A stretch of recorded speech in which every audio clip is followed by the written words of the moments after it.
राधे राधे मित्रों, 21वीं पुतली चंद्र ज्योति की कहानी। चंद्र ज्योति नामक 21वीं पुतली की कथा इस प्रकार है। एक बार विक्रमादित्य एक यज्ञ करने की तैयारी कर रहे थे। वे उस यज्ञ में चंद्रदेव को आमंत्रित करना चाहते थे। चंद्रदेव को आमंत्रण देने कौन जाए, इस पर विचार करने लगे। काफ़ी सोच विचार के बाद उन्हें लगा कि महामंत्री ही इस कार्य के लिए सर्वोत्तम होंगे। उन्होंने महामंत्री को बुलाकर उनसे विमर्श करना शुरू किया। तभी महामंत्री के घर का एक नौकर वहां आकर खड़ा हो गया। महामंत्री ने उसे देखा तो समझ गए कि अवश्य कोई बहुत ही गंभीर बात है, अन्यथा वह नौकर उनके पास नहीं आता। उन्होंने राजा से क्षमा मांगी और नौकर से अलग जाकर कुछ पूछा। जब नौकर ने कुछ बताया तो उनका चेहरा उतर गया और वे राजा से विदा लेकर वहां से चले गए। महामंत्री के अचानक दुखी और चिंतित होकर चले जाने पर राजा को लगा कि अवश्य ही महामंत्री को कोई कष्ट है। उन्होंने नौकर से उनके इस तरह जाने का कारण पूछा तो नौकर हिचकिचाया। जब राजा ने आदेश दिया तो वह हाथ जोड़कर बोला कि महामंत्री जी ने मुझे आपसे सच्चाई नहीं बताने को कहा था। उन्होंने कहा था कि सच्चाई जानने के बाद राजा का ध्यान भट जाएगा और जो यज्ञ होने वाला है उसमें व्यवधान होगा। राजा ने कहा, महामंत्री उनके बड़े ही स्वामी भक्त सेवक हैं और उनका भी कर्तव्य है कि उनके कष्ट का हर संभव निवारण करें। तब नौकर ने बताया कि महामंत्री जी की एकमात्र पुत्री लंबे समय से बीमार है। उन्होंने उसकी बीमारी एक से बढ़कर एक वैद्य को दिखाई, पर कोई भी चिकित्सा कारगर नहीं हुई। दुनिया की हर औषधि उसे दी गई, पर उससे उसकी हालत बिगड़ती ही चली गई। अब उसकी हालत इतनी खराब हो चुकी है कि वह हिल डुल नहीं सकती और मरणासन हो गई है। विक्रमादित्य ने जब यह सुना तो व्याकुल हो गए। उन्होंने राजवैद्य को बुलाया और जानना चाहा कि उसने महामंत्री की पुत्री की चिकित्सा की है या नहीं। राजवैद्य ने कहा कि उसकी चिकित्सा केवल ख्वांग बूटी से की जा सकती है। दुनिया की अन्य कोई औषधि कारगर नहीं हो सकती। ख्वांग बूटी एक बहुत ही दुर्लभ औषधि है जिसे ढूंढकर लाने में कई महीने लग जाएंगे। राजा विक्रमादित्य ने यह सुनकर कहा, तुम्हें उस स्थान का पता है जहां यह बूटी मिलती है? राजवैद्य ने बताया कि यह बूटी नील रत्नगिरी की पहाड़ियों में पाई जाती है, लेकिन उस तक पहुंचना बहुत ही कठिन है।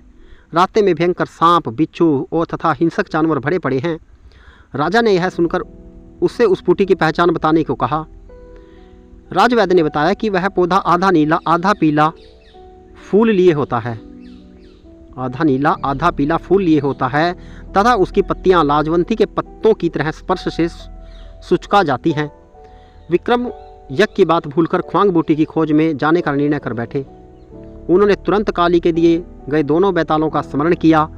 बैताल उन्हें आनन फानन में नील रत्नगिरी की ओर ले चले। पहाड़ी पर उन्हें उतारकर बैताल अदृश्य हो गए। राजा घाटियों की ओर बढ़ने लगे। घाटियों में एकदम अंधेरा था, चारों ओर घने जंगल थे। राजा बढ़ते ही रहे। एकाएक उनके कानों में सिंह की दहाड़ पड़ी। वे संभल पाते इससे पहले ही सिंह ने उन पर आक्रमण कर दिया। राजा ने बिजली जैसी फुर्ती दिखाकर खुद को तो बचा लिया, मगर सिंह उनकी एक बाह पर घायल करने में कामयाब हो गया। फिर दोबारा जब उन पर झपटा तो उन्होंने भरपूर प्रहार से उसके प्राण ले लिए। उसे मारकर जब वे आगे बढ़े तो रास्ते पर सैकड़ों विषधर दिखे। विक्रम तनिक भी नहीं घबराए। उन्होंने पत्थरों की वर्षा करके सर्पों को रास्ते से हटा दिया। उसके बाद वे आगे की ओर बढ़े। रास्ते में एक जगह इन्हें लगा कि वे हवा में तैर रहे हैं। ध्यान से देखने पर उन्हें एक दैत्याकार अजगर दिखा। वे समझ गए कि अजगर उन्हें अपना ग्रास बना रहा है। जो ही वे अजगर के पेट में पहुंचे, उन्होंने अपनी तलवार से अजगर का पेट चीर दिया और बाहर आ गए। तब तक गर्मी और थकान से उनका बुरा हाल हो गया। अंधेरा भी घिर आया था। उन्होंने एक वृक्ष पर चढ़कर विश्राम किया। जो ही सुबह हुई वे ख्वांग बूटी की खोज में इधर उधर घूमने लगे। उसकी खोज में इधर उधर भटकते न जाने कब शाम हो गई और अंधेरा छा गया। अधीर होकर उन्होंने कहा, काश चंद्रदेव मदद करते। इतना कहना था कि मानो चमत्कार हो गया। घाटियों में दूध जैसी चांदनी फैल गई। अंधकार न जाने कहाँ गायब हो गया। सारी चीज़ें ऐसी साफ दिखने लगी मानो दिन का उजाला हो। थोड़ी देर दूर बढ़ने पर ही उन्हें ऐसे पौधे की झाड़ी नजर आई जिस पर आधे नीले आधे पीले फूल लगे थे। उन्होंने पत्तियां छुई तो लाजवंती की तरह सुचका गई। उन्हें संयेश नहीं रहा। उन्होंने ख्वांग बूटी का बड़ा सा हिस्सा काट लिया। वे बूटी लेकर चलने ही वाले थे कि दिन जैसा उजाला हुआ और चंद्रदेव सशरीर उनके सम्मुख आ खड़े हुए। विक्रम ने बड़ी श्रद्धा से उनको प्रणाम किया। चंद्रदेव ने उन्हें अमृत देते हुए कहा कि अब सिर्फ अमृत ही महामंत्री की पुत्री को जिला सकता है। उनके परोपकार की भावना से प्रभावित होकर वे खुद अमृत लेकर उपस्थित हुए हैं।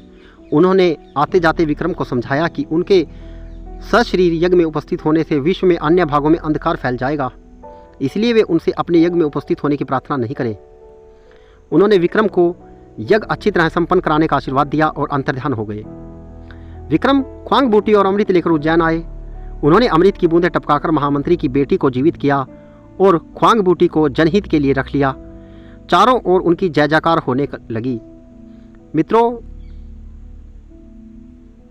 यह कहानी राजा विक्रमादित्य की शौर्य और वीर गाथाओं को दर्शाती है। इस प्रकार की रोचक व रोमांच से भरी कहानियों के लिए हमारे YouTube चैनल को सब्सक्राइब करना ना भूलें। राधे राधे मित्रों, बोलो कुंज बिहारी की जय।